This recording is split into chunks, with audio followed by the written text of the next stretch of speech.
కాపు నాయకుడిగా చెప్పండి. కాపులు ఉంటేనే తప్ప మనం అధికారానికి చేరువు కావని చెప్పేసి ఇటు తెలుగుదేశం కానివ్వండి, అటు జనసేన కానివ్వండి, లేదు అనుకుంటే ఇప్పుడు వైఎస్ఆర్ కాంగ్రెస్ పార్టీ కానీ ఇప్పుడు ఎవరి చూపు చూసినా కాపుల వైపే ఉంది. అంటే ఏం జరుగుతుంది దీని గురించి కొంచెం లోతుగా వెళ్ళి మాట్లాడుకోవాల్సి వస్తే మీరేం చెప్పుకొస్తారు? మీ అభిప్రాయం చెప్పండి. నేను నాకు రాజకీయ అనుభవం 40 ఏళ్ళు ఉంది. రంగారితో ఫాలో అయ్యా. ఆ రోజున కూడా రంగారు కాపు అని ఎప్పుడు చెప్పలా. ఆ రోజున అసలు మీకు ఎవరికి కొంతమందికే తెలిసింది. కాపునాడు వద్దన్నాడు రంగానాడు పెట్టమన్నారు. రంగానాడు పెట్టమంటే ముద్రగడ గారు రంగానాడే పెట్టమన్నారు. కానీ కొంతమంది కాపు నాయకులు దాన్ని హైజాక్ చేసి రంగారు అవసరం ఇప్పుడు మన మాట వింటారు అని చెప్పి అతను బలవంతం గుప్పించారు.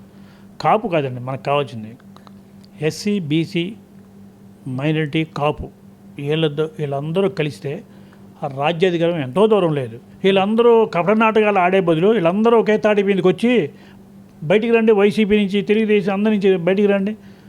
ఈ బీసీలతో మమక్యం పొంది, ఎస్సీలతో మమక్యం పొంది తాటి మీద నడిపించండి మీ నియోజకవర్గాల్లో. అధికారం మనక దగ్గరికి వస్తుంది. మనమేనా బెగ్గింగ్ చేయడానికి అలవాటు పడక్కర్లా. రెండోది, ఈ రాష్ట్రానికి రంగారు తర్వాత రంగారు కన్నా రంగారే ఎక్కువ, రంగారు తర్వాత పవన్ కళ్యాణ్. నేను ఎప్పుడు చెప్తూ ఉంటాను, పవన్ కళ్యాణ్ గారి మాట వేదవక్కండి. మీరు ఎన్ని కపట నాటక సూత్రాలు వేసినా సరే ఆల్మోస్ట్ ఫైనల్ డెసిషన్ అందరిది. జనరేషన్ మారినా మా అబ్బాయిలు కానీ లేకపోతే ఇంకెవరికైనా ఇప్పుడున్న జనరేషన్ కానీ పవన్ కళ్యాణ్ మించిన నాయకుడు ఎవరు ఉండరు, రాబోరు. అలాగే ప్రజారాజ్యం టైంలో మరి 109 సీట్లు బీసీలకు ఇచ్చారు. మరి ఆ రోజున బీసీలు మరి సపోర్ట్ చేయాల ఆర్కృష్ణయ్య గారు కానీ ఇలా అన్నారు. మరి ఇలా వాళ్ళ స్వార్థమే, నాయకులు అనేవాళ్ళు వాళ్ళ స్వార్థమే పెంచుకుంటారు. కానీ ఇవన్నీ కమ్యూనిటీ గురించి పట్టించుకుంటే ఒకే తాటి మీదకి వస్తే ఎవడో ఇవ్వకల్లా మనకి అది మన అధికారం మనకే వస్తుంది 100%. ఇవాళ ఎక్కడ చూసినా చంద్రబాబు గారు సామాజిక వర్గం వెళ్తుంది. పోయిన 5 సంవత్సరాలు ఎవరన్నా కనిపించారా రోడ్డు మీద? ఎవడు కనబడలా. చంద్రబాబు గారిని అరెస్ట్ చేసినా సామాజిక వర్గంలో. జోగి రమేష్ వెళ్ళి ఇంటి మీదకి వెళ్ళి కొట్టినా ఆడికి దిక్కులేదు. ఇవాళ ఆడు మగోడు అయిపోయాడు. మళ్ళీ వాళ్ళని టచ్ చేయట్లా. మీకు బలం లేదు, మీకు అధికారమే డబ్బే ముఖ్యం. కానీ అన్ని కులాలని కలుపుకుంటే ఇవాళ చౌదరీస్ కూడా పరిపాలన బాగా చేస్తారు. పరిపాలన మదం ఎక్కి అందరినీ దూరం చేసుకుంటే ఇంతకన్నా ఘోరమైన పరిస్థితులు కూడా వస్తాయి మీకు త్వరలోనే. ఏం కంగారు పడక్కర్లా. అంటే ఇప్పుడు ఎంతో శ్రమ కోర్చి అధికారానికి దగ్గర చేసిన కాపు నాయకులకి ఇప్పుడు ప్రాధాన్యత తగ్గిపోయింది. కాపులకు తగిన ఇంపార్టెన్స్ ఇవ్వడం లేదు. ఏ నియోజకవర్గంలో చూసుకున్నా రాష్ట్ర వ్యాప్తంగా కూడా కేవలం ఎన్నికల సమయంలో మాత్రమే మిమ్మల్ని వాడుకున్నారు. తర్వాత మీ పాత్రని పూర్తిగా తగ్గించేశారనే వార్తలు కూడా మనం వింటున్నాము. చాలా చోట్ల బయటికి ఎవరు చెప్పలేకపోయినా సరే లోపల బాధపడుతున్న పరిస్థితి. పవన్ కళ్యాణ్ గెలవకముందు ఒక మాట, గెలిచినాక ఒక మాట. ఇప్పుడు కమ్యూనిటీని పూర్తిగా ఎవరైతే బలంగా నమ్ముతున్నారో అతనే కమ్యూనిటీని పూర్తిగా పక్కన పెట్టేశారేమో అనే వార్తలు కూడా గ్రౌండ్ లెవెల్లో జరుగుతున్నాయి. దీనికి సమాధానం ఏం చెప్తారు? ఏం లేదండి. ఈ కాపు కమ్యూనిటీని ఆయన కోరింది ఏంటంటే పెద్దన్న పాత్ర పోషించమన్నాడు. ఇప్పుడు అదే అన్నాడు. ఇప్పుడు ఏమన్నాడు? ఇప్పుడుకి పెద్దన్న పాత్ర పోషించండి, ఏమైనా సాధక బాధలు ఉంటే లోపల కూర్చొని మాట్లాడుకోండి అంటున్నాడు తప్పించి కాపు కులం నేను కాదు అని అంటలా. కాపు కులంతో పాటు అన్ని కులాలు కావాలంటున్నాడు. ఒక కాపు కులం వల్ల ఏమైతే ఇప్పుడు నేను ఇందాక కూడా అదే చెప్పింది. నేను కూడా కాపు కులమే కాదు, అన్ని కులాలు కావాలి. అన్ని కులాలు ఉంటేనే మనం అధికారంకి వెళ్తాం. కాపు అంటే అది డ్రామా.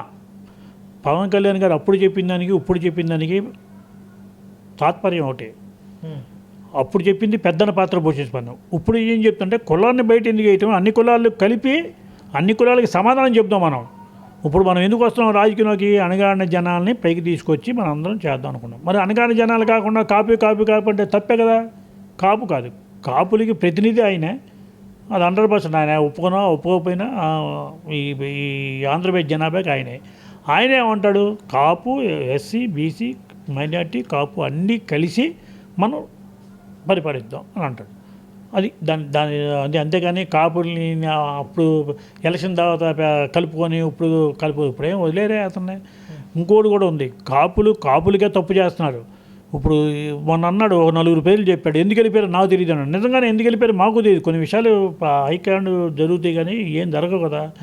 అందుకనే ఈ ఉన్న పవన్ కళ్యాణ్ వదిలేసిన నాయకులన్నా ఇక్కడికి వచ్చి ఇప్పుడు సపోర్ట్ ఇస్తే భేషజాలు పోకుండా నెమ్మనకుండదు ప్రభుత్వం బాగుంటుంది. అతను స్ట్రాంగ్ అవుతాడు, అన్ని కులాలు స్ట్రాంగ్ అవుతాయి. మనం అంటే పెద్ద కులాల వాళ్ళకి భయం ఉంటుంది. అంటే 29కి పార్టీ బలపడిద్దా డౌన్ఫాల్ అవుతా? 100% బలపడింది. ఎలా, ఏ రకంగా? అతను చేసే కార్యక్రమంలో అతను చేసుకున్న 3 శాఖలు కూడా నెంబర్ 1కి వెళ్తున్నాయి. అయితే మీరు అనుకుంటుంది ఏంటంటే ఈ జనాభా ఈ అసంతృప్తితో ఉన్నారు, పదవులు రాలేదని అన్నారు.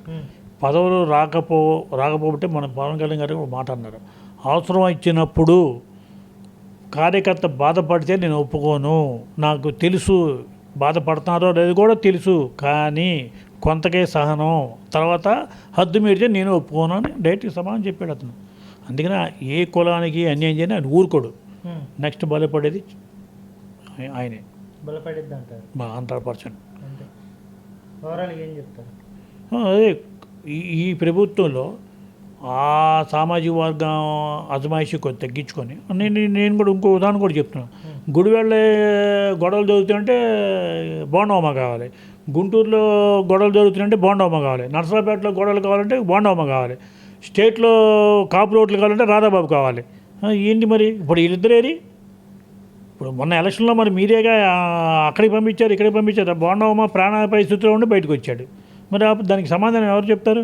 ఇప్పుడు ఏమైనా అడిగితేనేమో అడుగుతున్నారా అంటారు. మరి అడగకపోతే ఇప్పుడు అధికారం లేనప్పుడు బాధపడింది మేమే, అధికారం ఉన్నప్పుడు వేరే వాళ్ళు చెలాయిస్తే మరి బాధే కదా. అలాగే రాధాబాబు ఉన్నాడు, కాళ్ళకి బలపం కట్టుకొని తిరిగాడు, సీటు కూడా మీతో పన్నెత్తి కూడా మాట్లాడకుండా మీకు లాయలుగా ఉన్నాడు. మరి రాధాబాబు గారికి ఏం చెప్పారు మీరు? నీ భవిష్యత్తు అంతా నాదే అన్నాడు. 2.5 సంవత్సరాలు అసలు రాధాబాబుకి అకామిడేట్ చేయటానికి స్థానమే లేదా, అసలు ప్లేసే లేదా? ఇవన్నీ ప్రజలు గమనిస్తున్నారు. అరుడే కాదా? రంగారండి, మీకన్నా ముందు రాజకీయంలో పెరిగి పెద్ద అయ్యి వృటవృక్షమైన నాయకుడు అయిన వాళ్ళ అబ్బాయి అతను సౌమ్యుడు కాబట్టి మీ ఆటలో ఇలా సాగుతున్నాయి.